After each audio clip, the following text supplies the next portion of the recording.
Welcome back to the channel everyone. मैं हूं CA कविता और आज हम देखेंगे जीएसटीआर 3B किस तरीके से फाइल की जाती है। जीएसटीआर 3B में ध्यान रखिएगा, मैंने पहले भी बताया था कि R1 का टैक्स जीएसटीआर 3B में पे होगा और 2B का आईटीसी जीएसटीआर 3B में हम लोग क्लेम करेंगे। सबसे पहले आपको उस मंथ की रिटर्न ओपन कर लेनी है जिसकी हम जीएसटीआर 3B फाइल करना चाहते हैं। देन जीएसटीआर 3B पे आप लोगों को क्लिक कर लेना है।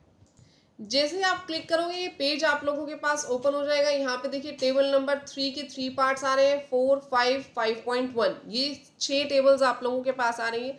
सबसे पहले देखते हैं जीएसटीआर की जो टेबल 3.1 है ये क्या बोलती है। 3B की टेबल, इसको आप क्लिक करके ओपन देखिए 3.1 टेबल में सबसे पहले क्या आ रहा है आपके पास, आउटवर्ड टैक्सेबल सप्लाईज, वो सप्लाईज जो कि टैक्सेबल है। पहले तो देखो जीएसटीआर 1 से जो डाटा है ये डाटा मैंने नहीं डाला, 3B के अंदर सारा डाटा ऑटो पॉपुलेट होकर के आता है। मैम ऑटो पॉपुलेट होकर के कैसे आ जाएगा, बिल्कुल आ जाएगा ऑटो पॉपुलेट होके। देखो मैं आपको R1 दिखाती हूँ इसकी। देखिए पिछली सीरीज में मैंने आप लोगों को जीएसटीआर 1 फाइल करनी सिखा दी थी। ये जीएसटीआर 1 की समरी है। समरी के लास्ट में आपके पास आ जाता है कि कितनी आपकी टोटल सेल है और कितना टैक्स पे होना है। देखो यहाँ पे टोटल सेल आपकी कितनी है, 2581104, ठीक है। और ये आपका टैक्स पे होने वाला है 32074 और ये 74250, ठीक है। मैंने राउंड फिगर में बोल दिया 3,20,629 है वैसे। क्लियर, ये आपका टैक्स पे होना है, ये आईजीएसटी का, ये सीजीएसटी का, ये एसजीएसटी का, और ये आपके पास क्या है, टोटल टैक्सेबल वैल्यू। अगर आप 3B में जाकर के देखोगे सेम वैल्यू आपको यहाँ 3B में दिखाएगा। देखो सेम टैक्सेबल वैल्यू आपके पास यहाँ पे आ रही है। यहाँ पे देखो अगर B2C सप्लाई भी होती, ठीक है, तो भी यहाँ पे इंक्लूड होनी थी, बट यहाँ पे नील रेटेड आपके पास अलग दिखाएगा, जीरो रेटेड अलग दिखाएगा। हमारे क्लाइंट की जीरो रेटेड और नील रेटेड नहीं थी, तो टोटल से सीधी सीधी टोटल टैक्सेबल वैल्यू यहाँ पे मैच हो गई। क्लियर, ये ऑटो पॉपुलेट होके फिर से मैं बता रही हूँ कहाँ से आएगी, R1 से आएगी। ये देखो लिखा हुआ है कि आपकी भी यही अमाउंट है, your amount and system computed amount. मैं इसको अगर छेड़ दूंगी, इसको कुछ कम ज्यादा करूंगी, तो योर अमाउंट की जगह अमाउंट अलग आ जाएगा और सिस्टम कंप्यूटेड ये सेम ही रहेगी। अगर आप इसमें कुछ भी छेड़ाखानी करते हो, इस अमाउंट को चेंज करते हो, तो ये जो जीएसटीआर 3B है ये आपका ही रेड हो जाएगी। ये सारे कॉलम्स जो है वो आपके रेड हो जाते हैं। जब आप बाहर आओगे, इसको मैं कैंसिल कर दूं अगर, तो ये जो आपके पास है ये ब्लू की जगह यहाँ पे कौन सा कलर आ जाएगा, यहाँ रेड कलर आ जाएगा, ठीक है। अभी ओपन करते हैं हम अपनी रिटर्न को। यहाँ पे ये आपकी टोटल टैक्सेबल वैल्यू है, ये आपने मैच कर लेनी है। Then total taxable supply zero rated, वो सप्लाई जो कि जीरो रेटेड है, ठीक है, वो आपके पास यहाँ शो करेगा R1 से डायरेक्टली। नील रेटेड सप्लाई होगी तो यहाँ शो करेगा inward supply is liable to reverse charge. देखिए ऐसी इनवर्ड सप्लाई जिसके ऊपर रिवर्स चार्ज लगता है, यानी सप्लायर टैक्स नहीं देता, टैक्स कौन देता है, रिसिपिएंट देता है। अगर देखो रिवर्स चार्ज के आप लोगों के कंसेप्ट क्लियर है तो बहुत अच्छी बात है, नहीं है तो आरसीएम से रिलेटेड मैंने एक अलग सीरीज शुरू की है। मैंने कंप्लीट उसकी प्लेलिस्ट बनाई हुई है कि आरसीएम में कौन कौन सी गुड्स आती हैं, कौन कौन सी सर्विसेज आती हैं। मैं अभी उसको डेली अपडेट्स उसमें आती रहती हैं वीडियोस की। तो जीएसटी रिटर्न फाइलिंग जैसे हम लोग कंप्लीट कोर्स करवा रहे हैं, उसमें रिवर्स चार्ज का भी कंप्लीट कोर्स करवा रहे हैं, जिसमें गुड्स भी होंगे, सर्विसेज भी होंगे और उसकी रिटर्न फाइलिंग भी होगी, यानी रिवर्स चार्ज। जैसे अब ट्रांसपोर्टेशन सेक्टर है, ट्रांसपोर्टेशन सेक्टर के ऊपर क्या लगता है, रिवर्स चार्ज लगता है, ठीक है। तो उनको आरसीएम के तहत अपनी रिटर्न फाइल करनी होती है। तो वो रिटर्न आप किस तरीके से R1 में दिखाओगे, जैसे ट्रांसपोर्टर है वो किस तरीके से अपनी रिटर्न फाइल करेगा, 3B कैसे फाइल करेगा, सामने वाली की रिटर्न पे उसका क्या इम्पैक्ट होगा, ये सब का सब हम प्रैक्टिकल फाइलिंग उसमें दिखाने वाले हैं। आरसीएम की जो प्लेलिस्ट है, अगर आप लोगों को आरसीएम से रिलेटेड कंप्लीट जानकारी चाहिए तो आप उसको देखो। अगर आप अकाउंटेंट हो, एडवोकेट हो, सीए हो, तो वो सीरीज आप लोगों के लिए बहुत इंपॉर्टेंट है, क्योंकि आपके पास कई ऐसे क्लाइंट्स आ सकते हैं जो कि रिवर्स चार्ज मैकेनिज्म से रिलेटेड गुड्स में या सर्विसेज में डील करते हो सकता है वो उन्हें परचेज करते हो उन सर्विसेज को, और हो सकता है वो खुद ही उन सर्विसेज को प्रोवाइड करते हो, ठीक है जी। तो बढ़ते हैं आगे।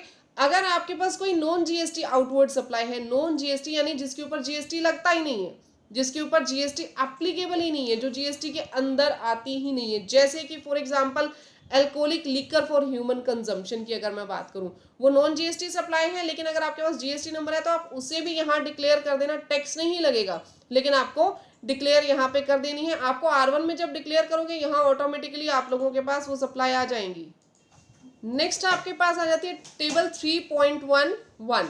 ये आपके पास क्या है, ईसीओ से रिलेटेड है। अगर आप ईसीओ है तो आपकी जो सप्लाई है वो यहाँ पे मेंशन होगी, ईसीओ अंडर सेक्शन 9 सबसेक्शन 5 वाले ईसीओ।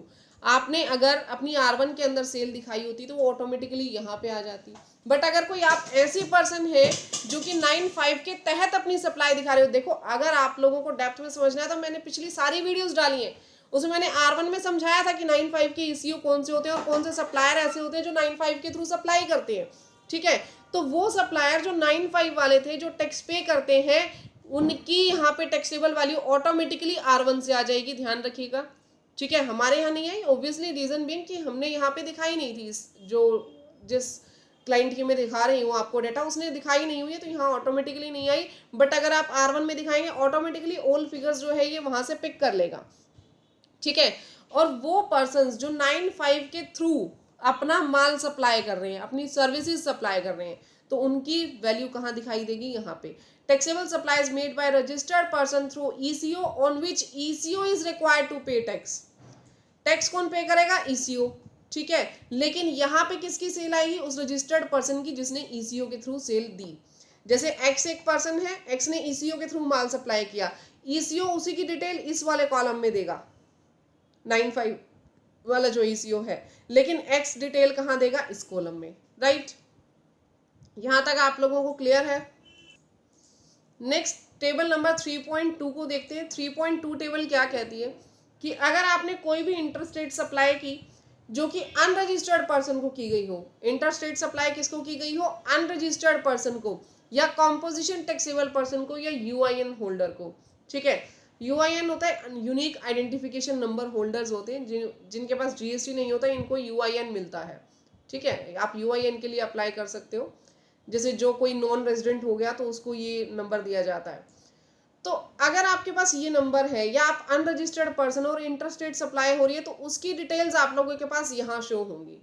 ठीक है, जब आप R1 फाइल कर रहे थे तो R1 के अंदर ऑप्शन था कि क्या आपकी इंटरस्टेट सप्लाई है अनरजिस्टर्ड पर्सन की, तो वो हम वहां पे दिखा रहे थे कि अनरजिस्टर्ड पर्सन की इंटरस्टेट सप्लाई थी, तो उसका जो शो है वो यहाँ पे, उसकी जो वैल्यू है वो यहाँ पे आपको शो करेगी। वैसे मैं आपको दिखा दूं R1 में कहाँ पे हम लोग शो करते हैं। देखिए जैसे मैंने ये R1 ओपन कर ली, यहाँ पे B2C लार्ज इनवॉइसेस है। जब आप लार्ज इनवॉइसेस को खोलोगे तो यहाँ पे ऐड रिकॉर्ड पे हम गए थे। ऐड रिकॉर्ड के अंदर यहाँ से हमसे प्लेस ऑफ सप्लाई मांगा गया था कि किस जगह पे आप सप्लाई कर रहे हो। फॉर एग्जांपल गुजरात में कर रहे हो, या इनवॉइस नंबर, डेट और इनवॉइस वैल्यू हमने डाली, टैक्सेबल वैल्यू यहाँ एंटर की। तो यहाँ जो टैक्सेबल वैल्यू आप एंटर करोगे ना, वही वैल्यू आपको 3B में दिखाई देगी। जो वैल्यू हमने वहां R1 में डाली थी वो यहाँ 3.2 में आपको दिखाई देगी एज इट इज। जो कंपोजिशन टैक्सेबल पर्सन है उनसे रिलेटेड वैल्यू यहाँ आएगी। यहाँ देखिए सारा डाटा लॉग्ड है, यहाँ आप कुछ नहीं एंटर कर सकते, ये ऑटोमेटिकली R1 से ही ऑटो पॉपुलेट होगा data. Next 4th number table में आपके पास आ जाएगा एलिजिबल आईटीसी, जितना आईटीसी आपका क्लेम होना है। ये आईटीसी कहाँ से ऑटो पॉपुलेट होगा, जीएसटीआर 2B से। मैंने पहले भी बताया है आप लोगों को, 2B में जो आईटीसी होगा वो यहाँ पे ऑटो पॉपुलेट हो जाएगा। ठीक है, इंपोर्ट ऑफ गुड्स, इसका अगर कोई आईटीसी है वो यहाँ पे आ जाएगा। इंपोर्ट ऑफ सर्विसेज का ITC, ma'am import of goods और सर्विसेज में सीजीएसटी एसजीएसटी लॉक्ड है। रीजन देखो, जब एक स्टेट से दूसरे स्टेट की बात होती है तो सीजीएसटी एसजीएसटी नहीं लगता, आईजीएसटी लगता है। तो यहाँ तो एक देश से दूसरे देश की बात हो रही है, तो अगर आप देश के बाहर से सामान मंगवाओगे तो उस पर ऑलवेज आईजीएसटी ही लगता है, सीजीएसटी एसजीएसटी का तो कंसर्न ही नहीं है, इसलिए ऑलरेडी ये लॉक्ड है। ठीक है, inward supply liable to reverse charge. Reverse charge हमेशा ध्यान रखिएगा कैश में जाता है फर्स्ट ऑफ ऑल। ठीक है, और वो रिवर्स चार्ज जब आप टैक्स पे करोगे अपनी तरफ से तो उसका आईटीसी भी यहाँ आपको मिलेगा। ठीक है, 12.68 आपका आ रहा था वहां पे। ठीक है, आउटवर्ड सप्लाई में जब हमने 3.1 टेबल में देखा था, उसका आईटीसी भी आपको यहाँ मिल जाएगा। ऑल अदर आईटीसी यहाँ देखिए आपके पास आ रहे हैं 218576, 218576। अगर मैं 2B से इसको कंपेयर करवाऊं तो वहां भी आपको ये डाटा मिलेगा। यहाँ पे देखिए मैंने सेम मंथ की 2B जो है वो सिलेक्ट कर ली है। 2B जब मैंने ओपन की तो देखो सेम वही डाटा हमारे पास आ रहा है कि इतना सीजीएसटी और इतना एसजीएसटी आपका अवेलेबल है। बट एक चीज ध्यान रखिएगा, यहाँ से ड्रॉप डाउन में से जब आप इधर क्लिक करेंगे तो कंप्लीट बायफर्केशन आ जाएगी कि ये आईटीसी किस किस पार्टी का है। आपने हर एक पार्टी चेक कर लेनी है। बाय चांस ऐसा भी हो सकता है कि कोई पार्टी ऐसी हो जो आपकी नहीं है लेकिन गलती से उसने आईटीसी यहाँ पे डाल दिया, या कोई पार्टी ऐसी भी हो सकती है जिसने आईटीसी डाला ही नहीं। मेरी बात ध्यान से सुनना, 2B के अंदर दो चीजें हो सकती हैं।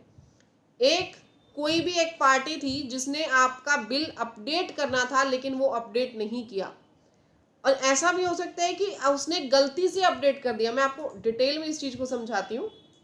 जैसे कोई भी एक आपका क्लाइंट है, आपके पास टोटल आईटीसी यहाँ पे कितना आया है 2B के अंदर 2,18,000, 2,18,576, लेकिन आपका एक क्लाइंट था जिससे आपका आईटीसी आने वाला था सीजीएसटी में 18,000, एसजीएसटी में 18,000, लेकिन वो आईटीसी आपका 2B में शो ही नहीं हो रहा। यहाँ पे जब आप इस पोर्शन पे क्लिक करोगे ना B2B वाले पे, तो यहाँ पे सभी पार्टीज के नाम आ जाएंगे, XYZ UVW, कि किस किस का कितनी कितनी टैक्सेबल वैल्यू थी, कितनी कितना सीजीएसटी, एसजीएसटी, आईजीएसटी आया हुआ। ये कंप्लीट डिटेल्स यहाँ पे क्लिक करने के बाद ओपन हो जाएगी।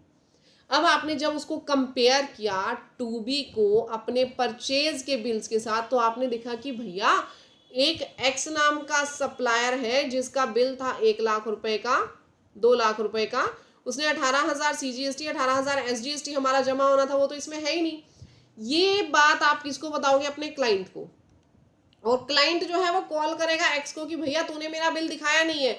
मैम हमें क्या जरूरत पड़ी है इतनी मत्था चप्पी करने की? अरे क्लाइंट से पैसा आप ले रहे हो तो क्लाइंट की रिको साथ के साथ आप ही करोगे ना। कल को क्लाइंट को पता चल गया, कहीं ना कहीं से क्लाइंट को देखो सब चीजों का पता चल जाता है, आज नहीं तो कल, और कल को उसको जब पता चल गया कि आपने उसके 36,000 का आईटीसी खत्म कर दिया, उसको बताया ही नहीं, तो कल को आपकी प्रैक्टिस के ऊपर इफेक्ट आएगा। ठीक है, यहाँ पे कल को वो आईटीसी आपने अपडेट करवाना है।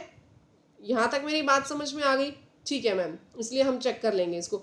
बट इसका वाइस वर्सा भी हो सकता है। वाइस वर्सा क्या हो सकता है कि ये जो 2,18,000 है, इसके अंदर गलती से 18,000 का एक आईटीसी जुड़ करके आ गया। ठीक है, एक्स ने बिल तो दिखाना था वाई का, लेकिन दिखा दिया गलती से आपके नाम पर। वो था वाई कुछ भी, मतलब आपका ना, जैसे अग्रवाल मिष्ठान भंडार है, ठीक है, और एक अग्रवाल पेड़ा है, तो दोनों का नाम मिलता जुलता था, उसने गलती से आपके नाम पे डाल दिया। अब आप जब यहां से एनालाइज करोगे तो आपको दिखेगा कि एक बिल तो एक्स्ट्रा आया हुआ है। तो आप सोचोगे मैम अच्छी बात है ना, एक्स्ट्रा आया तो हमने क्लेम कर लिया, हमारे क्लाइंट का यहाँ फायदा हो गया। फायदा नहीं, नुकसान हो गया। कल को क्या होगा, ये अग्रवाल मिष्ठान को पता चल गया, 6 महीने बाद उसे एनालाइज हुआ, उसने क्या करा, एक्स को बोल दिया कि भैया बिल अमेंड कर दो। वैसे भी आपका इनवॉइस नहीं है तो आप एलिजिबल भी नहीं हो लेने के लिए। अब जब ये बिल आगे जा करके अमेंड करेगा और आपने अगर ये आईटीसी यूटिलाइज कर दिया होगा, तो आपको आईटीसी तो वापस करना ही पड़ेगा, प्लस गलती आपकी है, आपने उसको क्लेम कर लिया तो आपको 18% ब्याज भी देना पड़ेगा। ठीक है, तो क्लाइंट को ध्यान रखिएगा, कुछ भी आप पहले ही एक्स्ट्रा ऑर्डिनरी कुछ मत दिलवाओ, बाद में जब आउट ऑफ पॉकेट उसको पे करना पड़ता है ना, तो तब क्लाइंट को ज्यादा दुखता है, और वो भी आपकी गलती की वजह से। तो यहाँ पे आपने कोई भी एक्स्ट्रा ऑर्डिनरी आईटीसी जो है वो क्लेम नहीं करना, ये आप यहाँ पे माइनस कर दोगे। मैम माइनस कैसे करेंगे वो भी मैं आपको बताऊंगी। ठीक है, ये तो आप माइनस कर दोगे, बट एक बात और ध्यान रखनी, ये क्या था, ये तो गलती से आया। ठीक है, ये तो गलती से आया, बट इसके अलावा कुछ ऐसे आईटीसी भी आ सकते हैं जो कि सेक्शन 17(5) में ब्लॉक्ड है, जिनका आईटीसी आप ले ही नहीं सकते। फॉर एग्जांपल आपने कार खरीदी, उसका आईटीसी आप नहीं ले सकते। आपने कोई फूड के ऊपर एक्सपेंसेस किए, उसका आईटीसी आप नहीं ले सकते। ऐसे बहुत सारे आईटीसी हैं जो आप क्लेम ही नहीं कर सकते, आपको पता होने चाहिए। वैसे ब्लॉक्ड आईटीसी का कंसेप्ट जरूर पढ़ना। ठीक है, अगर मेरे थ्रू वीडियो चाहिए हो तो कमेंट सेक्शन में बताना, मैं आपको प्रोवाइड करवाऊंगी किन किन चीज़ों के आईटीसी आप नहीं ले सकते। अब जिन चीज़ों के आईटीसी आप नहीं ले सकते हो और वो आईटीसी आपको इसमें दिख जाए, तो वो आईटीसी भी डायरेक्टली साथ के साथ माइनस कर देना है। जैसे 50,000 रुपये आईटीसी आया कार का, 25 सीजीएसटी में, 25 एसजीएसटी में माइनस कर देना। वो आईटीसी आपको यहाँ पे क्लेम नहीं करने हैं, ध्यान रखना है आपको बिल्कुल। यहाँ तक मेरी बात समझ में आ गई? क्लियर हो गया कि 2B क्यों मैटर करती है। 2B को साथ के साथ मंथली रिकंसाइल कर लेना, ताकि आगे जाकर के आपको दिक्कत ना हो, जीएसटीआर 9 के टाइम पे भी कोई इशू ना आए। अभी 3B में आपको क्या करना है, 3B में जाकर के यहाँ पे आप 3B के ऊपर क्लिक करेंगे, एलिजिबल आईटीसी पे जाएंगे। तो एलिजिबल आईटीसी में देखो, ये आपके पास आईटीसी अवेलेबल हो रहे हैं। इसमें जो आईटीसी आपके ब्लॉक्ड हैं, जिनको आप क्लेम कर ही नहीं सकते, वो आईटीसी आपको यहाँ एंटर करने हैं। ठीक है, एज पर रूल 38, 42, 43 ये जो आपके पास ऑप्शन लिखा है यहाँ पे आपको ब्लॉक्ड आईटीसी जो है वो दिखाने हैं। नेक्स्ट जो आपके पास अदर्स का ऑप्शन है, अदर्स के ऑप्शन में आप वो आईटीसी दिखाएंगे जो आज आप क्लेम करने के लिए एलिजिबल नहीं है लेकिन इन फ्यूचर आप क्लेम करेंगे। जैसे मैंने बताया था ना, कार का आईटीसी है या कोई अदर फूड एक्सपेंसेस का आईटीसी है जो फर्दर आप क्लेम कर ही नहीं सकते, वो यहाँ पे दिखा देना इस वाले हेड के अंदर, ठीक है, B1 वाले कॉलम में। और जो आपके पास आईटीसी ऐसा है कि आप आज एलिजिबल नहीं हो क्लेम करने के लिए, कल को कर सकते हो, तो वो यहाँ दिखा देना, ठीक है। अब आप बोलोगे मैम ऐसा कौन सा आईटीसी है जो हम कल को क्लेम कर सकते हैं। देखिए आज आपकी जो गुड्स हैं वो इन ट्रांजिट हैं, अभी तक आपके पास पहुंची नहीं है। कुछ ऐसे गुड्स हैं जो इन ट्रांजिट हैं, अभी तक आपके पास पहुंची नहीं है, आप उसका आईटीसी आज नहीं ले सकते, लेकिन जब पहुंच जाएंगे तब आप उसका आईटीसी ले लोगे। आपके पास टू बी में तो आ गया क्योंकि बिल कट चुका था, इनवॉइस इशू हो चुका था, लेकिन अब उस मंथ के अंदर जैसे अब अप्रैल का मंथ है, अप्रैल मंथ तक आपके पास वो गुड्स पहुंची नहीं थी, तो आप उसको अदर्स में डाल देंगे, ठीक है, कि हम कल को इनका आईटीसी ले लेंगे, फिलहाल हम इनका आईटीसी क्लेम करने के लिए एलिजिबल नहीं है, ठीक है। नेक्स्ट, अब जब कल को उसको आपने क्लेम करना होगा, तो जैसे फॉर एग्जांपल 25 हज़ार का आईटीसी है, आज आपने 25,000 यहाँ डाले, 25,000 यहाँ डाले, तो कल को उसको क्लेम कैसे करोगे, अगले मंथ के अंदर उसे यहाँ हम इस कॉलम में क्लेम कर लेंगे। आईटीसी जो हमने रिवर्स कर दिया था इस पार्ट में 4B2 में, ठीक है, अर्लियर टैक्स पीरियड में, लेकिन अब हम उसको क्लेम कर सकते हैं, तो हम यहाँ पे अगले मंथ में, ध्यान रखिएगा अभी नहीं, मई मंथ में हम एलिजिबल हो जाएंगे तो उसको हम यहाँ पे क्लेम कर लेंगे, ठीक है। ये वो आईटीसी जो है जो सेक्शन 16 सबसेक्शन 4 में हम एलिजिबल नहीं होते हैं क्लेम करने के लिए। जैसे प्लेस ऑफ सप्लाई के जो रूल्स हैं उसके अकॉर्डिंग, प्लेस ऑफ सप्लाई यानी कि देखिए कई बार क्या होता है कि कर्नाटका के अंदर गुड्स थी, हम हरियाणा के हैं, या ये इस जीएसटी नंबर की बात करूँगी, डाली का जीएसटी नंबर है, कर्नाटका की गुड्स थी और कर्नाटका में ही उसका प्लेस ऑफ सप्लाई था, तो वो सीजीएसटी एसजीएसटी क्या है, कर्नाटका का, आप बैठे हो दिल्ली में, तो वो सीजीएसटी एसजीएसटी आप क्लेम नहीं कर सकते। फॉर एग्जांपल होटल सर्विसेज की मैं बात करूँ, वो आप क्लेम नहीं कर सकते। ऐसे कोई भी आईटीसी है जो 16(4) के अंतर्गत आपके लिए इनएलिजिबल हो आप, तो वो आपको यहाँ पे क्लेम नहीं करने हैं, यहाँ पे आप उसको रिवर्स कर देंगे अपने 2B के आईटीसी को, ठीक है। यहाँ 17(5) के ब्लॉक्ड क्रेडिट्स जाएंगे और रूल 38, 42, 43 के जो भी क्रेडिट्स हैं जो आपको अलाउड नहीं है वो जाएंगे, यहाँ पे सेक्शन 16 सबसेक्शन 4 के जाएंगे। यहाँ तक मेरी बात समझ में आ गई आप लोगों को। उसके बाद नेक्स्ट कॉलम आपके पास आ जाएगा टेबल नंबर 5। टेबल नंबर 5 में आपको नील रेटेड, नॉन जीएसटी और एग्जम्प्ट सप्लाईज जो है वो यहाँ पे देखिएगी, इंटर स्टेट भी और इंट्रा स्टेट भी ऑटोमेटिकली अपडेट होकर के आएगी, आपको जस्ट एक बार कंफर्मेशन के लिए चेक कर लेना है। नेक्स्ट, इंटरेस्ट, लेट फीस, यहाँ पे इंटरेस्ट अगर आपका है या लेट फीस है लेट फाइलिंग की, तो वो आपको यहाँ पे दिखा देना है, इंटरेस्ट खुद से कैलकुलेट करके डाल दोगे यहाँ पे, क्लियर। अगर आपके पास इंटरेस्ट लग रहा है आपकी किसी भी late payment of tax payment का, सारे डेटा को कंप्लीटली चेक करने के बाद आपको सेव GSTR 3B पे यहाँ क्लिक कर देना है।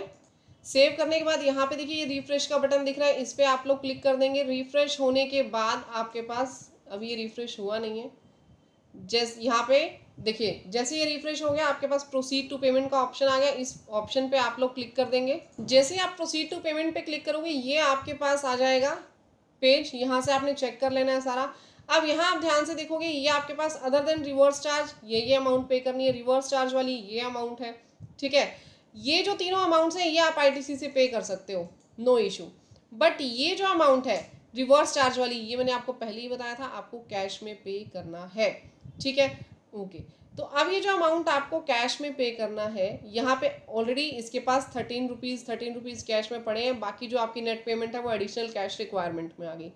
अब यहाँ पे आपको इसका चलान बनाना पड़ेगा, यहाँ क्रिएट चलान पे जाके आप लोग चलान बना सकते हो। उसके बाद आपने make payment and post credit to ledger में क्लिक करना है, ये आपकी पेमेंट सारी सेट ऑफ हो जाएगी। जैसे ही आप पेमेंट यहाँ से सेट ऑफ करोगे प्रोसीड टू फाइल का ऑप्शन आ जाएगा, देन आप अपनी 3B फाइल कर सकते हो।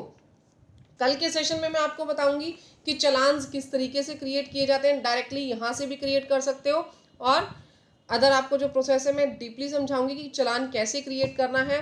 तो अभी तक देखो हमने ऑलमोस्ट चीज़ें कंप्लीट कर दी, R1, 2A और 3B। अगर आप लोग चाहते हो कि मैं एडवांस सेशन भी इसके अंदर इंक्लूड करूं, एक पूरा एडवांस्ड कोर्स लेकर के आऊँ जीएसटी के रिगार्डिंग, तो आप लोग मुझे कमेंट सेक्शन में ज़रूर बताना, मैं एक नया इसमें एडवांस लेवल का कोर्स भी आप लोगों को प्रोवाइड करूँगी।